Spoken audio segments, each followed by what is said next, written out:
Charles, or aspiring mangaka, if we're going off his in-game name, was widely considered to be one of the worst characters in the game. He wasn't unusable necessarily, but compared to everyone else, he just had worse stats, with a neutral that didn't offer anything outside of his counters and R special, all of which made him an M1 merchant that was heavily limited to stomping on noobs and average players. It was a lot of skill that you needed to get the same results you could get from anyone else on the roster. This update, to put it simply, buffed him a lot.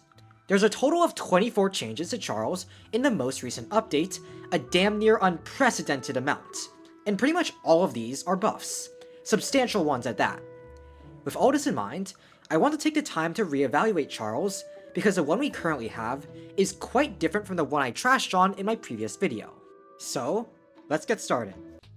First, perfect blocking got made to be actually useful. For those who don't know how it used to work, if you blocked an attack at the exact moment it landed, it would make your block a 360 block, while also doing a cool dodge animation. It pretty much existed solely for sauce. There are very few things in the game where being able to block it from all directions actually matters though. The only two examples I can think of from the top of my head are Cleaving Whirlwind and the basic forward dash. Now it's actually got a purpose. Perfect blocking someone who's marked by your R special gives you 5% of your ult bar, which isn't a ton, but it is something.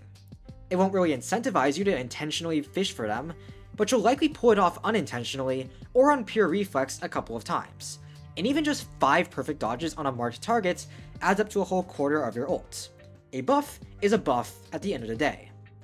The two next changes are to his R special. Clairvoyance not getting cancelled if the opponent leaves range is a nice fix. It has a long cooldown, so not getting your mark when you've used it can be really aggravating and sort of cripple Charles. Ideally, this didn't happen much since you'd usually mark people after a ragdoll or something where they can't move, but it does help him be more consistent. The other buff lets you use a special without having ult, though it will still consume it if you have it. It's the same as Yuji being able to feint without ult. Mainly this is a buff to his ramp up at the start of a match. Right from the get-go you can mark someone and mess with their dashes, but you can also get even more ult buildup from the perfect blocking passive. It's a solid buff that you're mainly going to notice in ranked. The spares buffs are also pretty good. The increased ragdoll time lets you get in an extra down slam for free damage with extremely tight timing, though you might not want to do that because of the evasive meter reworks. That increased ragdoll does help you land Sacrilege or Aerial Shut Up though, which is what really matters. The big buff is that the spare becomes extremely difficult to unblock an M1 against if you use it on marked people, almost becoming a guard break on people who you have marked, though not a true one.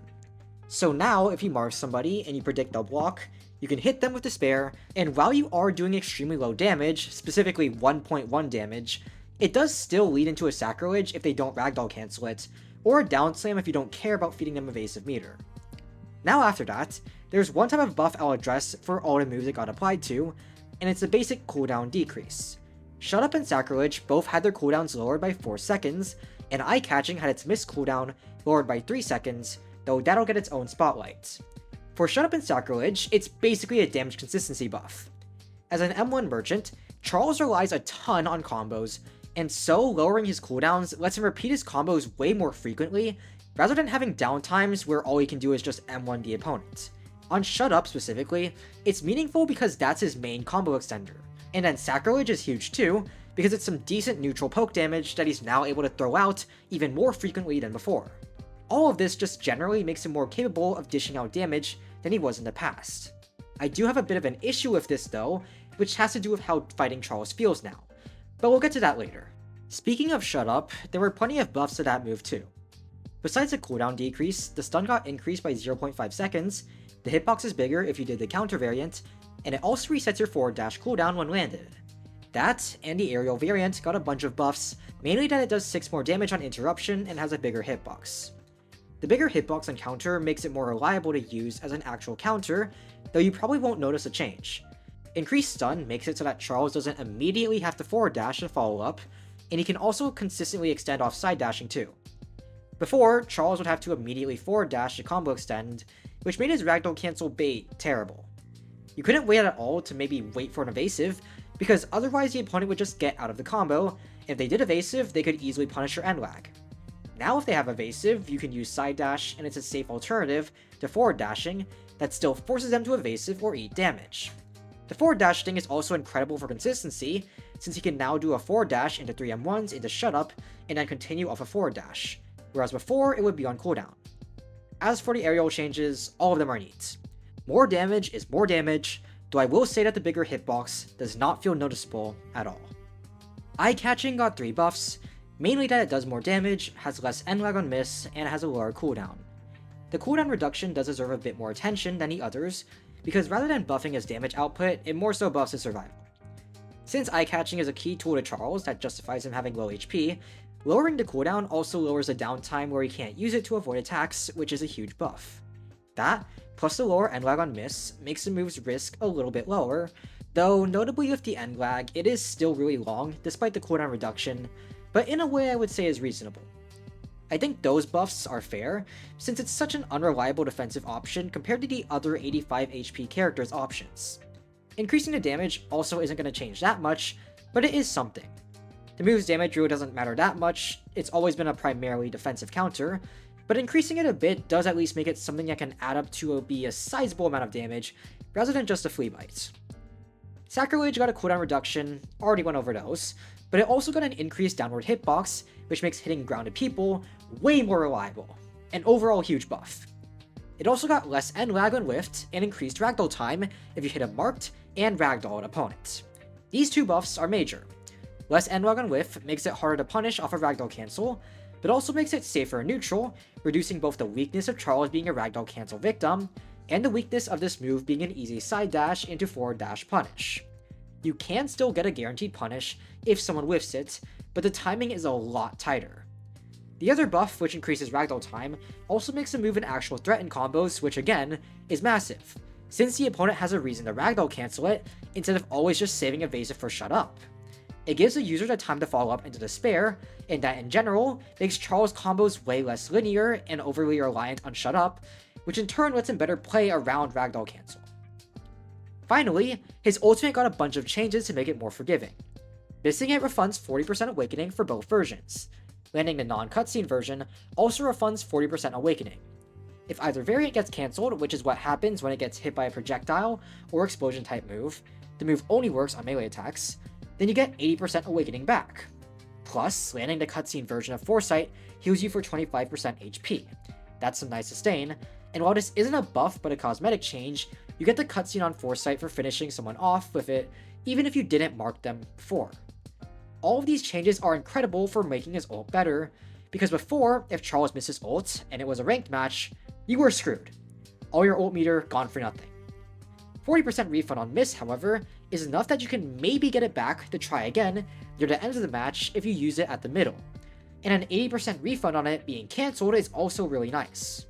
So now that we've gone over the buffs, let's talk about how Charles is overall with all these things. First and foremost, yeah, he's still an M1 merchant. If you don't like that kind of gameplay, basically the way that Kogai plays, then this isn't likely to change your mind. Despite his counter getting a lot of improvements, it's also still something he relies on defensively, and it still has those same weaknesses of being a risky defensive tool that can sometimes screw him over as much as it helps. Charles' core identity is still practically the same as it was before, and this is nothing like the Mecha Mario changes where they completely flip the character on their head. However, that's not to say the buffs aren't significant, and they are definitely substantial enough to make Charles a lot more enjoyable and consistent to play. They mostly just change up his stats, but they're good enough stat increases to justify a lot of the weaknesses he has to work with, basically turning him from being a glass nothing into an actual glass cannon that relies on counters to avoid damage and then has a ton of damage of his own. I do have one key issue with the way they went about his buffs though, mainly that it makes him feel incredibly spammy. In the fights I did, what I noticed is that pretty much every M1 led into a fairly long combo, and a good chunk of the fight was spent with my opponent being in a combo. That, and just in general from using him, he does feel pretty spammy. All of that stems from his cooldowns getting reductions across the board that let him throw out moves way more than he could before, and while yeah, it's a great buff that makes him much more usable, and justifies him having low HP, I do think the cooldown changes went a little bit far and could use a step back. In terms of how good he is overall, I would consider Charles sort of a mid-tier, maybe a little bit above mid-tier character now, rather than the G-tier he used to be. His weaknesses still remain for sure. Neutral-wise, he's still incredibly reliant on M1s in a way that top-tier characters aren't. And while his damage certainly has gone up a ton, it more so puts his damage on par with top tiers, doesn't exceed it, so to speak, which it shouldn't. Any damage amount above the best characters in the game is blatantly unbalanced, and Charles doesn't need that. The update essentially turned Charles into what old Hikari used to kinda be, in that he's very much a stat stick. All of your M1s are going to convert into pretty decent damage combos because of how much the cooldowns went down by, but as a consequence, you lose out on 15 HP, and your neutral is super reliant on M1 trading.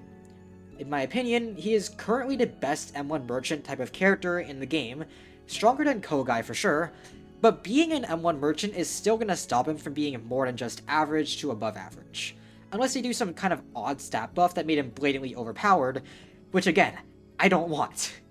Overall, I like the spot Charles is in, though as a nitpick, I think his cooldown reductions could be adjusted a little bit, so that they feel less annoying and spammy. But he's certainly in a much better place than he used to be, and him having 85 HP actually feels like a justifiable trade-off, and not a self-inflicted handicap.